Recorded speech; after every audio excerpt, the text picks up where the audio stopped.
màster en psicologia clínica i una estada a Irlanda de becària a la universitat al Departament de Recerca Clínica. Benvinguda. Com et dius? Què més, dona? No ens importa. Algú la vol contractar? Qui dona més? Vinga, comencen les ofertes. 1050 y necesito que esté a 24 horas a disposición de la empresa.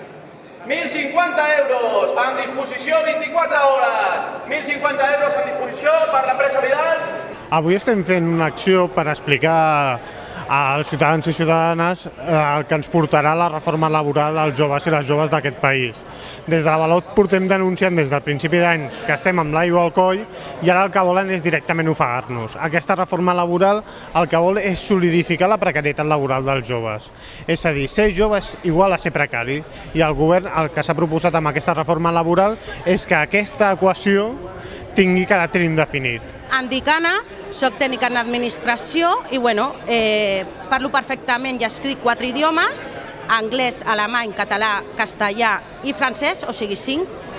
I tinc coneixements de comptabilitat i a part tinc informàtica avançada. Contracte de 6 mesos, renovable, si tot va bé, 650 euros al mes, molt bé, qui dona més? Qui dona més per una tècnica d'administració amb 4 idiomes, senyors i senyores? 4 idiomes. A Itàlia és la feina, però bueno, és de dilluns a dissabte, el viatge te l'has de pagar tu i 800 euros.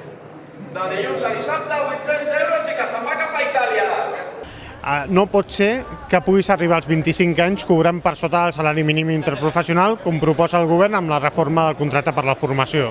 No pot ser que puguis enganxar més de 3 contractes de pràctiques, que puguis arribar a tenir més de 30 anys, 32, 33 anys, amb un contracte de pràctiques cobrant el 60% del teu company del costat o de la teva companya del costat.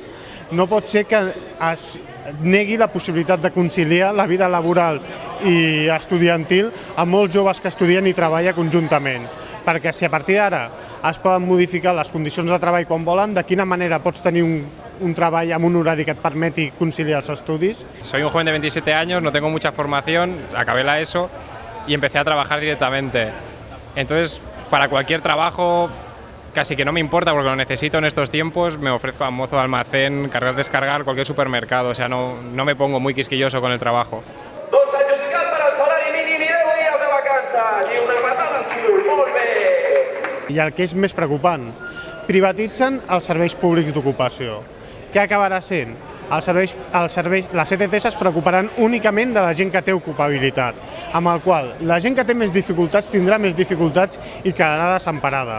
Davant de tot això el que volem és explicar aquesta realitat i explicar-la amb una acció molt clara. És dir, volen vendre la joventut i la volen vendre com a esclaus del mercat laboral. I és el que volem expressar amb aquesta acció i el que volem és que tots els ciutadans i ciutadanes coneguin aquesta realitat i animar-los a que el dia 29 de setembre fer vaga general ja per aquesta reforma laboral.